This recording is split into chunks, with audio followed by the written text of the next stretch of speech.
Nigeria's cement sector, a crucial pillar of the construction industry, is under the spotlight today as we delve into the 2023 financial year results of the three leading players, namely Lafarge, Dangote, and BUA Cement. Now, having navigated a complex economic landscape in 2023 marked by global uncertainties, fluctuating foreign exchange rates, and domestic headwinds, we will review their financial performance, exploring key metrics like revenue, profit margins, and outlook. And joining me live in our studios is Ambrose Onabanjo, who is the Chief Research Officer, Invest Data Consulting. Thank you so much for joining us. Thanks for having me. Of course, it's a pleasure having you around. So we are going to start by looking at BUA Cement. So we just quickly pull up the results and have your reactions to it.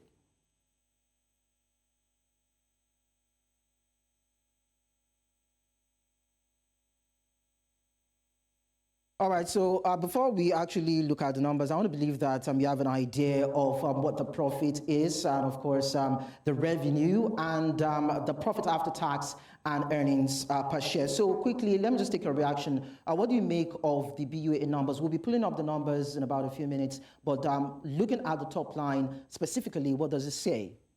Yeah, looking at the industry generally, let's start from there. You know, any economy that want to really develop, you need your infrastructure to be in order, and for industrial goods like the cement industries, I believe that they are one of the engine room that any economy needs to work to drive infrastructure. For me, even when we are seeing a situation where Nigerian economy is facing a lot of challenges, the sector still remain relevant for our economic growth. That means demand for the product will be high. Despite also that in a matured economy, we said that government is the highest spender. Yet, as we speak today in Nigeria, we know that most of Nigerian purchasing power are low, but because the government remain the highest spender, we expect that driving our infrastructure in terms of developing road, this housing infrastructure will have a deficit, that we expect that the industry will still have a good patronage from the government. And that is why the numbers that we're seeing so far for me is not reflecting what has happened in 2023. But from January to date, we have seen that there's a kind of a massive increase in the prices of the product in that industry. That has also impacting their performance in the new current financial year. But for me, looking at the numbers that came from different companies in that sector, I would say, yeah, that is a fair performance, by all standards, because most of them saw a mixed performance. The life of Dangote had a growth in the top line and the bottom line, while that of BUA and his other competitor, which is WAPCO, we saw a decline in their bottom line, while it was also a marginal growth in their top line. But at the end of the day, you see that this company, because of different characteristics or personality behind these companies, we see that the way market react to their prices or to their numbers is different. For example, that in a stock market analysis, you say you combine what we call fundamental and technical, and also common sense. But another thing I believe that is very, very important is the common sense. Common sense is because we want to know what is the shareholding structure of this company and also who is the personality behind this company. But if you look at the fundamental of all the companies in the industry, yes, we see that we are seeing a better improvement in Dangote Cement, which also saw in BUA pulling back in terms of numbers, the bottom line, which also happened. But you see that market perception for this company differs, like I said earlier, because the personality behind these companies. Okay, before I take the next question, let's quickly look at the numbers now and relate to what you just said. Looking at the BUA results for 2022-2023, we see the revenue, most especially for 2023, 459.99 billion naira. That's about 27.4%. And by the time we tie it around the cost of sales, we see 276.04 billion naira, with foreign exchange losses of about 69.95 billion naira and profit after tax of 69.45 billion naira, including earnings per share of about 2 naira 5 kobo. So quickly, irrespective of the forex losses, as I said earlier, we see a profit after tax of about 69.95 billion naira. How impressive is that, considering the high cost of sales? Yeah, for me, I would say that the numbers is still a mixed number, despite we are seeing which FS laws that have impacted the company's performance. And all good news that for investors, there's still dividend for them. But I believe that the shareholding structure and the personality behind this company will still going to tell on the price. Despite this kind of decline in earnings, which is most important thing, the price remains relatively stable because the share in issue outside there is very, very small. And also believe that the decline in profit after tax as no threat, in going concern of the company. For that, investors know that this sector is positioned to drive our infrastructure. For that, anybody that is missing away from this company should rethink. Because I said, if you're looking at the fundamental, you might say it's not too good because of the price is selling. But I will say that personality behind these companies is one also should put in place.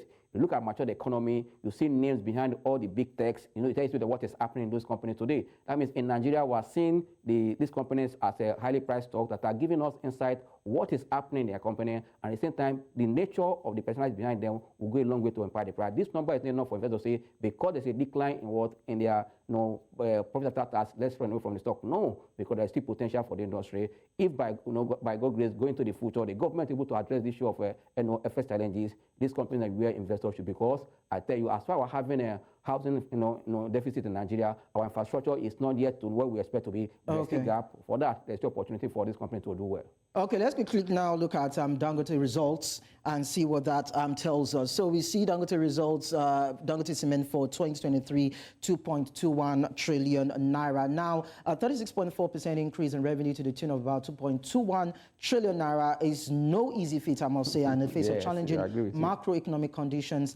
Are there any lessons for other players within the sector looking at the profit there? Yeah, for me, if you look at Dangote Cement, this is a company that is operating outside the shore of Nigeria, almost 6 to 8 companies. And also, in that sense, they're also earning FS from those companies, bringing it back to Nigeria. And because of our exchange rate, it's a boost forward for their number. And also, like I said, increase in price across this Pan-Africa and Nigeria has also impacted on Dangote performance. For me, it's a good result to know. But if you relate these earnings with the price is selling today, you say, why is it? Because, we say fundamentally that the price is overpriced. But like I love to say that in stock market investment, your fundamental, your technical, your sentiment is all good for you to analyze. But at times you go beyond it to see what is the shareholding structure and also the personality behind. These shares of Dangote and BUA, they are in few hands. And the job of these companies are in the owners. And also these owners, these are the personality. And for that, they know how to juggle with the numbers and also with the price. But I believe that for the companies to after going their bottom line from about 382.3 to about 455. For me, it's a good one, and that is why they are declaring a dividend of 30 kobo. But if you look at the earning per share, you said that, this company, are they dipping their hand toward to their revenue, to their reserves, to pay, or their retained earnings to pay the dividend? Fine, it's good. And it's not the first time Dangote is doing that. I tell you that it has the interest of the investor. But for me, I'll tell you that it is not in the interest of the investor. He is the major shareholder. Anything he pays, he earns more, and that will give him more money to do other business. Declaring 30 naira for me, it's a good one for other investors, but he knows why he has gone that. But look at going back to your reserve. Is it that to pay dividend is more important than to expand? But I believe that because of he wants to what we call a dividend equalization policy in equity investment, since earnings has improved, that also grow his payout. Okay, so to wrap things up, looking at the two results and the Lafarge figures anyway that I said not to be too exciting, what are the comparative review you would want to give looking at the fundamentals, considering how innovative each of them have been and probably other steps that have been taken to mitigate risks and increase their market shares, looking at those three markets? If in terms of comparison, we'll start with price, but price is king in any market. If you look at the price they are selling, you can see that, yes, Dangote Cement is already around 600 and something naira. We're seeing a BUA around 155, and Lafarge around 32, 33. But if you look at dividend yield, you can see for yourself, paying 190 kobo against 2 naira and against also 30 naira. As an investor, those that are looking at fundamental, where will you put your tent? So we'll say, okay, let me go to the one that is paying 1 naira 90 kobo because of what I'll get more shares. If you almost multiply it, almost getting more than half what the other big one is paying. For that, these are what investors want to look at to see where they can put their tent. But I believe that the performance of the three companies is a reflection of what's happening in the economy, but I would say it's not a total bad performance, considering the climate where we are today, coming from 2023.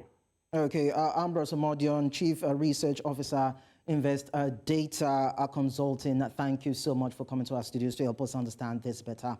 Thanks for having me.